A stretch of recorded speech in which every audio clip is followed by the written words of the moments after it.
Bem-vindo ao novo estudo bíblico, feito uma pesquisa boa, aula de número 2, como tema de hoje, quem eram os levitas e o que faziam.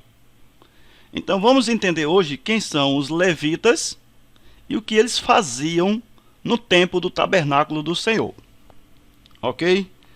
Então, para que eu mostre como é que eram os levitas e quem são, antes de apresentar o tabernáculo, eu quero dar uma volta, no passado e mostrar para você. Eu tenho aqui o patriarca Jacó, a passagem de Gênesis 46, 8 ao 27. Eu tenho aqui Lia, esposa de Jacó, que teve Rubem, Simeão, Levi, Judá, Isacar e Zebulon. Depois, uma outra esposa, Zilpa, que teve Gade, Assé. Depois eu tenho outra esposa, Raquel, José e Benjamim. E uma outra esposa, Dan e Naftali.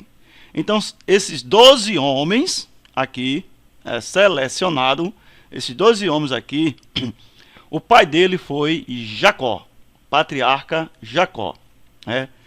Tivemos o patriarca Abraão, Isaac, Jacó. E neste patriarca aqui, tivemos como tribo Rubem, Simeão, Judá, Isacar, Zebulon, Gade, Assé, Efraim, Manassés, Benjamim, Dan e Naftali. José não é contado como tribo, e Levi, filho de Lia, Levi, o Senhor escolhe esta família de Levi, que ele teve 3 filhos, baseado aqui no livro de Números, capítulo 3, versículo 17, que nos deixa por escrito os nomes dos filhos de Levi, que são o Gerson, Coate e Merari. Esses 3 filhos, ok? Então, tomando por base esses 3 filhos de Levi, certo? Que são chamados de levitas, certo? Chamados levitas. Então, observe de onde veio a origem. Levitas veio de Levi, que tem por mãe Lia e pai Jacó.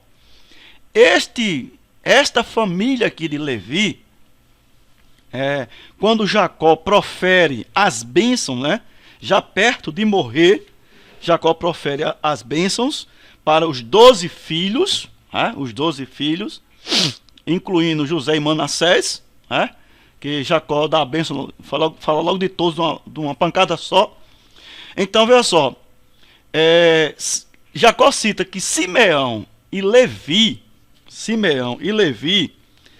eram homens violentos, homens que derramavam violência nos lugares onde chegavam, que está escrito lá em Gênesis, o número 49 de Gênesis, versículo 5, diz assim: Simeão e Levi são irmãos, as suas espadas são instrumentos de violência. Então, e decorrendo mais abaixo, nos mesmos versículos aí, dessa passagem, vai dizer que eles matavam muitos homens. Mas Jacó, mais no finalzinho, ele diz assim, eu separarei Levi de Simeão. Ou seja, esses 2 irmãos, que, vamos dizer assim, eram bem unidos, bem juntos, eles tinham a mesma índole, de matar pessoas, de maltratar pessoas. Mas Jacó, ele profere a bênção dizendo que separarei Levi e Simeão. Essas famílias eu vou separar. Eu vou espalhar. Então, veja só. De Levi que saem os homens espirituais. Para que você possa entender. Olha só como é interessante. De Abraão, que era de família totalmente idólatra, Deus escolhe um homem da idolatria para mostrar a fé que ele tinha em Deus. Interessante, né? É de onde não tem saída, é de onde está tudo escuro, de onde não se dá valor, é onde Deus tira a pérola, né? Tira o ouro para transformar em bênção. Incrível, né? Ou seja, de Levi, que era um homem sanguinário, né? Um homem que derramava sangue, né? Por onde passava deixava o rastro da sua vergonha, né? de matança. Então Deus pega da família dele, de Levi, e extrai 3 homens de nome Gerson, Coate e Merari. E desses 3, Deus faz instrumento brilhante para servir ao templo do Senhor.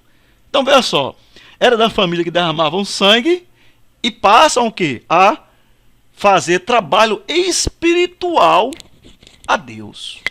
Incrível isso, né? Então voltando agora aqui para o tabernáculo, vamos ver agora a distribuição. Lá em Números capítulo 2, versículo 1 ao 34, Deus relata perfeitamente a distribuição das tribos ao redor do tabernáculo. Era dessa forma, onde todas as vezes que tivesse de sair as tribos, junto com o tabernáculo, ou melhor, o tabernáculo junto com as tribos, teria que acampar desta mesma forma que Deus tinha ordenado a Moisés. Não poderia ser diferente, de forma alguma. Então veja só, aqui no nascente, que é justamente o Oriente, onde nasce o sol e bate de frente o tabernáculo, foi esta posição que Deus o determinou. O sol batia logo de início no tabernáculo, ou seja, seria assim um bom dia, né? Um bom dia, né? Clareando. Então, de frente a esse tabernáculo, tinha a tribo de Judá, Isacar e Zebulon. Certo? A tribo de Isacar, de Judá, Isacar e Zebulon. Mais abaixo, no sul do tabernáculo, tinha a tribo de Ruben, Simeão e Gade. Por trás do tabernáculo, que é o Oriente, tinha Efraim, Manassés e Benjamim. E na parte norte do tabernáculo, tinha Dan, Assé e Naftali. Bom, essas eram as tribos que estavam ao redor do tabernáculo de Deus. Não vá pensar que 12 homens só não, viu? No tabernáculo, ao redor não. Não vá pensar nisso não. Quando Moisés contou essa galera todinha aí, né? Deu bastante gente na contagem, né? Então não vá pensar que 12 homens só ao redor não. É o acampamento, da forma que era distribuído ao redor do tabernáculo. Certo? Então veja só. Aqui na frente do tabernáculo, certo? Do tabernáculo, havia a tenda de Moisés, Arão e os filhos de Arão. Então havia aqui a tenda deles. Ou seja, entre a porta do tabernáculo e as 3 tribos na frente, havia o acampamento de Moisés aqui à frente. Mais abaixo, tinha uma outra tribo, uma outra família dos levitas aqui, ó, mais abaixo, na lateral. Uma outra família no fundo e uma outra na outra lateral. E para isso, vamos conhecer agora a distribuição dessas famílias ao redor e o que faziam.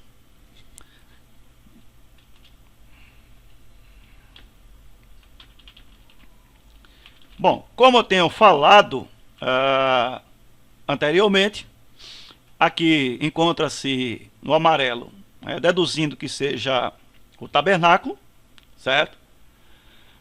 Eu tenho aqui Moisés, Arão e filhos acampados à frente do tabernáculo, certo? Eu tenho isso aí. Eu tenho aqui o nascente, que chamamos de Oriente, onde o sol bate de frente ao tabernáculo de Deus. Aqui em Números, capítulo 3, do 38 ao 39, o cargo de Moisés, Arão e filhos eram os ritos do santuário. Ou seja, todos os ritos do santuário eram feitos por Moisés, Arão e os filhos. Isto era o cargo deles neste lugar. Uma observação importante: o estranho que se aproximar morrerá. Deus o determinou que qualquer estranho que se aproximasse da frente do tabernáculo, onde estava Moisés, Arão e filhos, morreria. Deus jamais aceitaria que um sujo, um imundo, se aproximasse das pessoas santas. Jamais. Porque as pessoas santas estavam guardando a santidade de Deus.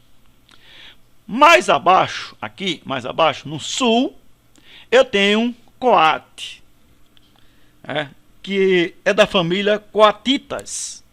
Os Coatitas, o censo levantado por eles, que Moisés assim ordenou, que Deus o pediu, que levantasse esse censo, exclusivamente só para os levitas, quando levantou, tinha 8.600 homens, só levitas, da família Coatitas. Então, o cargo dele, que eram os vasos sagrados, os vasos sagrados, eles eram responsáveis pela arca. Olha o peso. A arca. Misericórdia, meu amigo. Seria qualquer outra coisa, menos a arca, porque lá onde estava o trono de Deus. Então, olha só o cargo que os coatitas pegaram, que Deus assim determinou, que eles tomassem conta da arca de Deus, da mesa, onde colocava os pães, candelabro e os altares, como também utensílios do santuário que ministram, ou seja, aqueles utensílios que eram ministrados dentro do, usados, dentro do tabernáculo de Deus. E o reposteiro também, eles tomavam conta. Isso está escrito lá em Números, capítulo 3, versículo 27 ao 32, essa perfeita definição de Deus, colocando os levitas com seu determinado serviço para ministrar o tabernáculo do Senhor. Então, esta família de coatitas, eles só faziam exatamente isso que Deus tinha determinado. Eram 8.600 homens aqui ao redor, certo? Ao lado do tabernáculo de Deus. E depois vinha o que? Para frente, as outras tribos, aquelas 3 tribos. Bom, no fundo, temos os Gersonitas. Os Gersonitas, que é uma outra família de Levi, que fica no Oriente. O censo foi levantado de 7.500 homens. Olha só, 7.500 homens aqui acampados. O cargo dele, dessa família, era exterior, e eles faziam a vigilância daqui de trás desse tabernáculo. Eles tinham por cargo a tenda do tabernáculo, a coberta, o reposteiro para a porta da tenda, reposteiro para a porta do pátio, cortinas do pátio ao redor do tabernáculo, o altar e cordas. Isso está escrito em Números, capítulo 3, versículo 1 ao 26. Então veja só, esses levitas aqui eram eles que ficavam acampados, vamos dizer assim, quase colado ao tabernáculo do Senhor. E no norte temos a família Merari, e o censo levantado deu 6.200 homens. 6.200 homens. Eles tinham cargo, o cargo era conservação do tabernáculo. Da seguinte forma: tábuas do tabernáculo, eles tinham que tomar conta das tábuas do tabernáculo. As travessas, as colunas, utensílios, colunas do pátio em redor, as bases, as estacas, as cordas. Está escrito em Números, capítulo 3, do 33 ao 37. A função religiosa de cada uma dessas pessoas aí, né, foi definida por Deus. Deus definiu a função religiosa de cada uma dessas pessoas.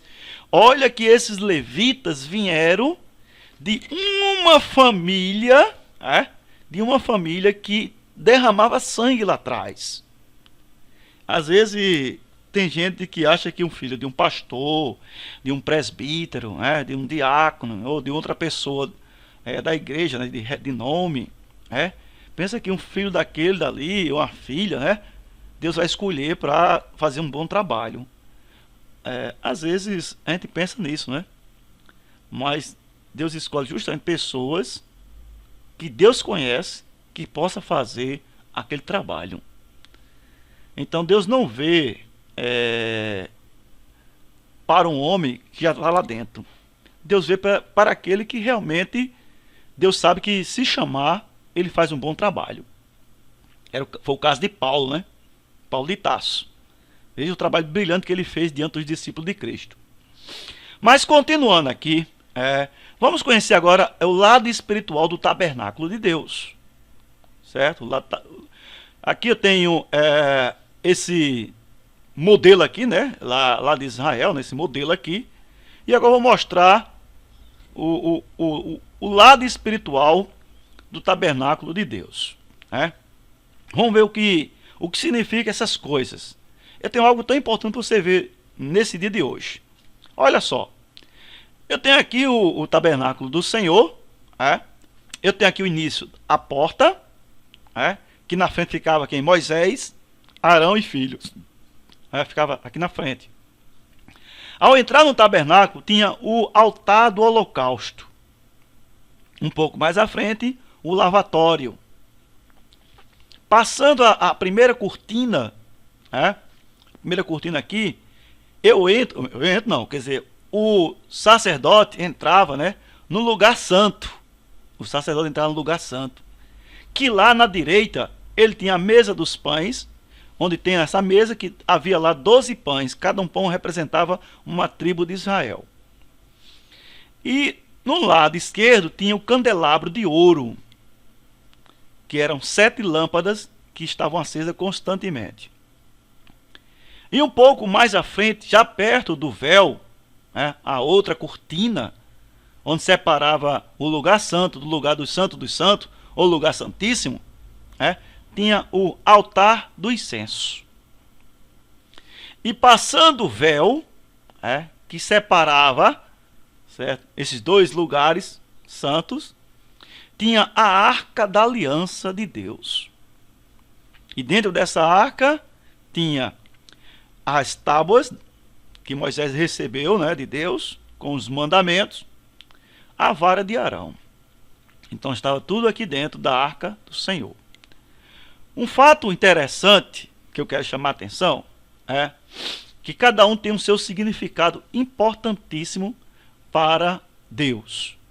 O sacerdote entrava, fazia o seu sacrifício, se lavava, ia até os pães, ao candelabro, ao incenso orar, depois entrava e aspergia o sangue em cima da tampa da arca do Senhor, que era chamado de propiciatório. Então o sacerdote fazia esse rito uma vez ao ano. Ele primeiro se sacrificava diante de Deus para receber a limpeza espiritual.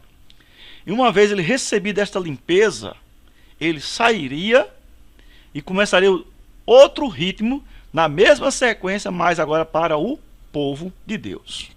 Ou seja, o povo que estava no acampamento ao redor das tribos que estavam acampadas. Então o sacerdote ele só entrava 2 vezes ao ano. Muitos afirmam que era uma vez, mas de fato ele entrava uma outra vez, que era para se limpar primeiro. Certo? Primeiro ele se limpava, depois apresentar o pecado do povo a Deus. Então ele se limpava e depois ele entrava para fazer o trabalho ritual. Então esse trabalho quem fazia era o sacerdote. E os levitas tomavam conta de todo o mantimento do tabernáculo do Senhor. Quem desmontava o tabernáculo do Senhor era só os levitas. Quem montava o tabernáculo do Senhor era só os levitas. Quem carregava o tabernáculo do Senhor era só os levitas. Deus já tinha determinado o que cada família dessas três, que Deus apontou, o que deveria fazer diante do tabernáculo.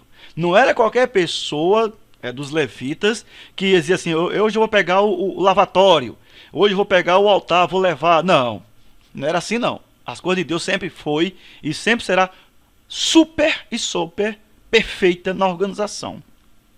Deus tinha determinado o que cada um deveria fazer ao levar, transportar o tabernáculo do Senhor. Até mesmo a arca de Deus, essa arca da aliança, ela teria que ser levada pelos levitas, e Deus já tinha determinado qual eram os levitas que iriam levar aquela arca. Não era qualquer um outro não. E o modelo que Deus o determinou para levar. E não é levar de qualquer jeito não. Era traçado varas ao lado da arca e colocado nos ombros dos levitas. E esta arca, e todos os utensílios, todos os objetos, tudo que tinha nesse tabernáculo, quando saía de um lugar e ia para outro, só era conduzido por eles.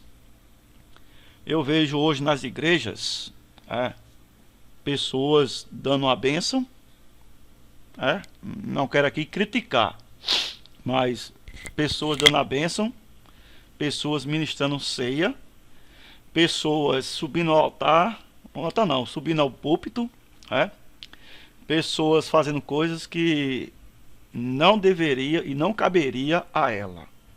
A gente tem que entender isso, que se fosse para qualquer pessoa, Deus não teria constituído sacerdote no tempo da arca. Hoje são os pastores que fazem não mais o holocausto para Deus, mas os que trazem a palavra para o Senhor, os que devem colocar a bênção para o povo, os que devem realizar as cerimônias dentro da igreja, certo? Então são os pastores, são os ministros do Senhor, e não qualquer pessoa. Eu lembro de uma passagem agora, lá na Bíblia, não estou lembrado bem qual é o livro, mas já preguei muito sobre essa passagem, quando Davi resolve levar a arca, trazer a arca do Senhor de uma determinada cidade para onde ele estava. E Davi consulta os capitães de 100, de 1000, e todo o povo unânime concorda com Davi. Todo o povo concorda. Então Davi, achando que era da vontade de Deus, está lá escrito, ele vai buscar a arca com o povo, se veste, leva o instrumento, e o povo vai buscar a arca. Quando a caminhada da arca está pelo caminho, a Bíblia diz que ele tem feito até um carro novo, vai buscar a arca, um carro novo. Quando o carro vem andando com os bois, o boi tropeça e cai a arca. Só que na frente havia um homem, que a Bíblia diz que ele estende a mão para segurar a arca. E no momento que ele estende a mão para segurar a arca, Deus, lá de onde ele está, do trono, ele detona aquele rapaz ali. Ele mata na hora. Olha só, onde deveria haver paz, alegria, haver espiritualidade, haver produção de famílias, houve o quê? Um acidente. Uma pessoa foi tentar socorrer a arca de Deus, porque estava caindo, mas não era a pessoa apropriada para aquilo. E Deus já tinha determinado, lá no número de Gênesis, de Êxodo, que ninguém poderia levar a arca do Senhor, a não ser os levitas. E só poderia levar nos ombros. Então Davi, ele fez do jeito dele. Os homens levaram na carroça lá, com bois, né? E quem foi segurar a arca quando tombou o animal foi uma pessoa que não tinha nada a ver em relação a levitas. E a fúria de Deus se levantou naquele dia. Então, o que eu vejo hoje é que muitas igrejas estão colocando pessoas para ministrar, pessoas para fazer certas coisas, que não tem o menor respeito pela casa de Deus. Não tem o menor respeito. Pessoas que estão na igreja, que põem a mão no ombro, troca beijo, sentado. Pessoas que usam uma roupa inadequada, e por aí vai. Aquele showmiço dentro das igrejas, tentando atrair público, pessoas com a visão de dinheiro o tempo todo, pessoas que querem fazer do lugar onde se prega a palavra um palco, iluminado, com luzes coloridas, teatros, entre outras coisas a mais. Quer dizer, eu não consigo entender isso.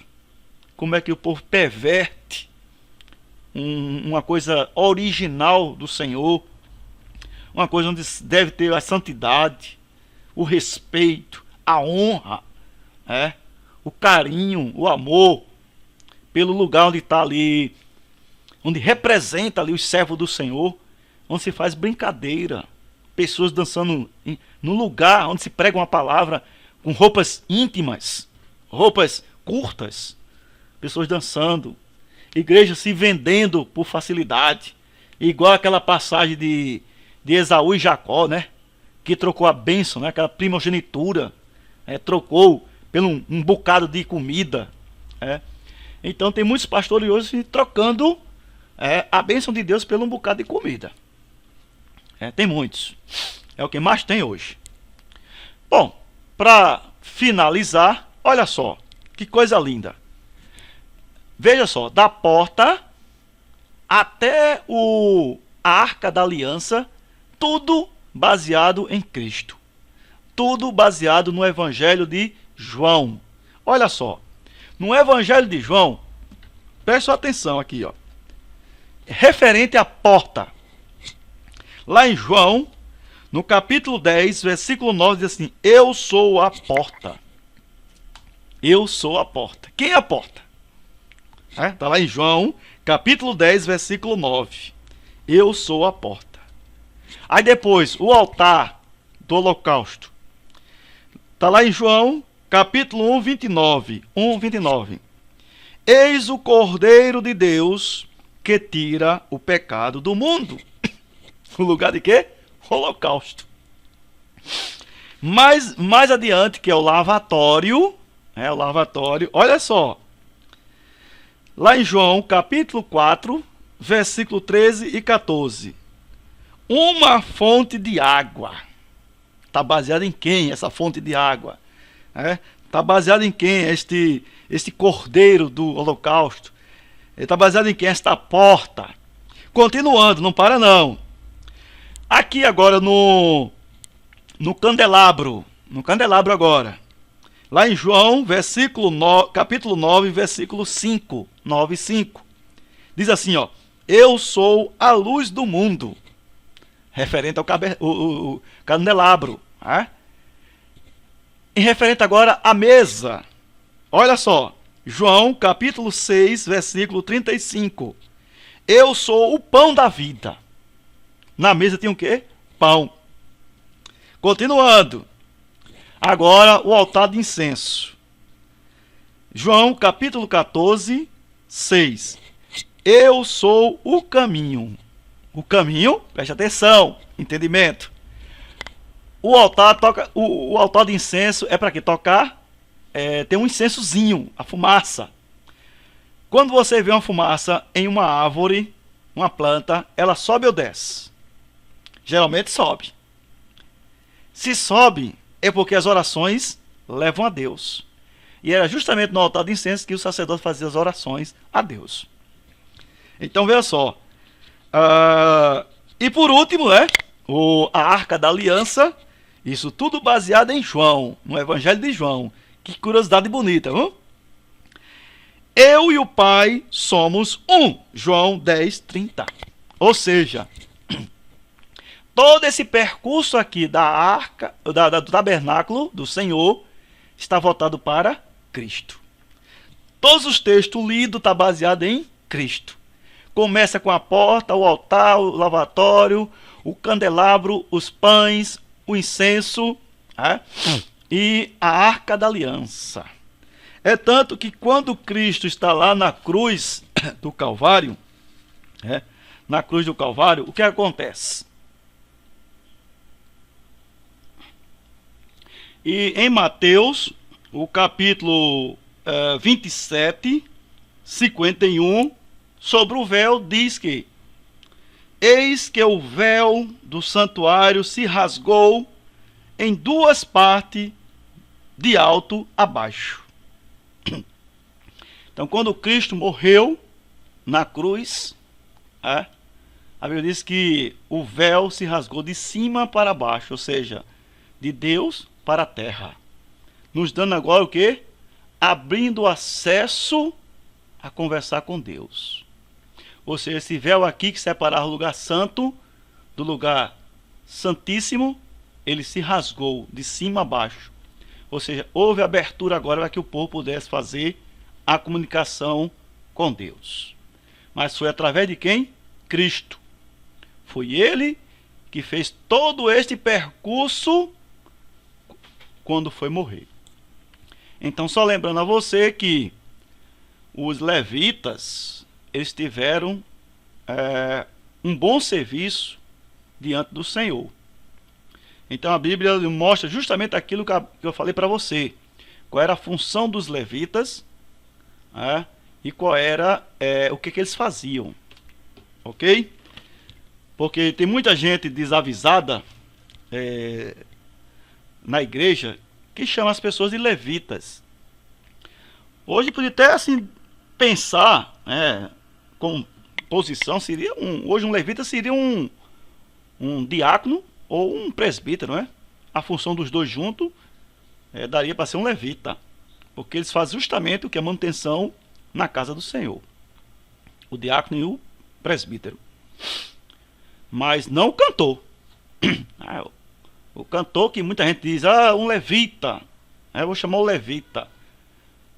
Coitado, né? Se o levita fizesse o que os levitas do Velho Testamento faziam, seria bom demais. Ok? Então, divulgue esse estudo entre amigos, né? Não deixe de compartilhar lá embaixo, clicando no likezinho, na mãozinha de joia. E até o próximo estudo, baseado na palavra de Deus. Ok? Até mais.